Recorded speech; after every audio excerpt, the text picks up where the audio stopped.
But صاحب یہ بتائیں کہ آپ تو کہیں پہ فوج میں جاتے جاتے یہ کہاں پہ آپ آ گئے، اینکر بن گئے، لیکن کہ سٹارٹ کہاں سے ہوا، کہاں سے؟ دیکھیں میں گورنمنٹ کالج سے گریجویٹ ہوں. اس کے بعد میرے والد صاحب اللہ تعالیٰ جنت نصیب کرے، وہ چاہتے تھے کہ میں نا وکیل بن جاؤں.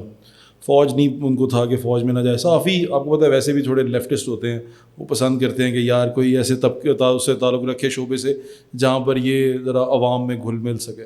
تو انہوں نے مجھے کہا کہ ہم وکیل بنو آپ. میں ایڈمیشن کروا دیا، اسی میں ISSB کے لیے گیا، ریکمینڈ بھی ہو گیا. میری والدہ نے پھر بڑا زور لگایا، میں جوائننگ نہیں دے سکا. اس سارے کے اس کے اندر نا کشمکش کے اندر میرے والد صاحب وکیل بنانا چاہتے تھے، امی چاہتی تھیں ڈاکٹر بن جائے. وہ تمام چیزوں کے اندر میں چاہتا تھا میں فوجی بن جاؤں. ان کشمکش کے اندر مجھے محبت ہو گئی ایک خاتون کے ساتھ.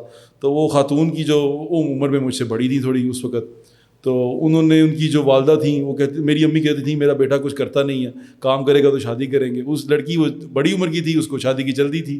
تو امی نے کہا کہ نوکری تو ہے نہیں تیرے پاس. تو میں بس اس نوکری کے کشمکش میں والد صاحب نے کہا کہ یار وہ ایک نوکری ہے، وہ اخبار میں انٹرنشپ دے رہے ہیں تو انٹرنشپ کے پیسے بھی دیتے ہیں، تو نوکری لگ جائے گی تو اس میں چلا جا. ڈیلی دا پوسٹ اخبار تھا، عدنان شاہد صاحب اللہ تعالیٰ ان کو بھی جنت نصیب کرے، انہوں نے وہ کھولا تھا.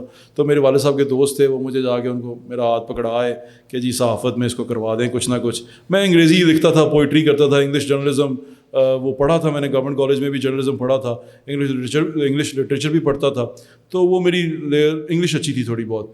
تو انہوں نے مجھے جب دیکھا انہوں نے کہا آرٹیکلز لکھو، یہ لکھو، اور وہ کرتے کرتے پھر آگے چلا گیا. لڑکی تو پیچھے رہ گئی، وہ اس کی شادی شدی ہو گئی، الگ چلی گئی. مجھے صحافت میں مزہ آنا شروع ہو گیا اور پھر میں صحافت میں آگے سے آگے چلتا گیا. وہ لڑکی تو آج بھی دیکھتی ہوگی آپ کے ٹی وی پروگرامس؟ ہاں وہ دیکھتی ہوگی پر میں نہیں اسے دیکھتا. یعنی یہ دونوں طرف سے محبت تھی؟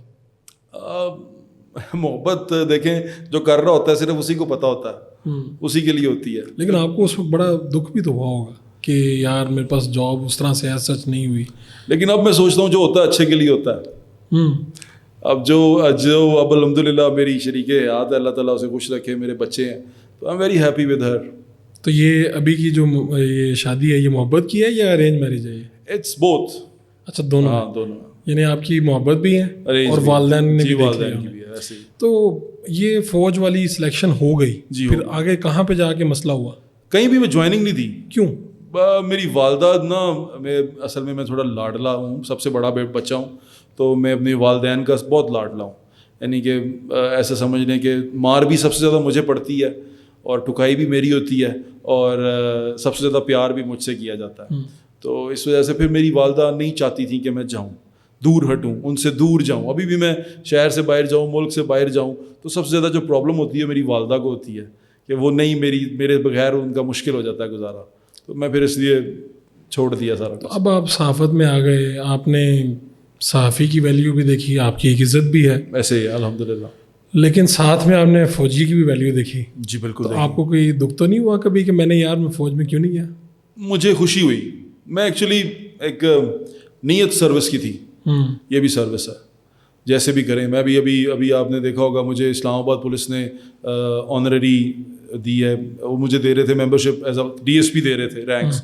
میں نے کہا مجھے کانسٹیبل بنائیں، میں عام آدمی کے ساتھ جا کے دیکھنا چاہتا ہوں. میں گڈ ول امبیسڈر ہوں اسلام آباد پولیس کا، میں گڈ ول امبیسڈر ہوں ریسکیو 1122 کا. انہوں نے بھی مجھے وردی دی ہے، مجھے رینک دیا ہے، مجھے ریسکیور بنایا.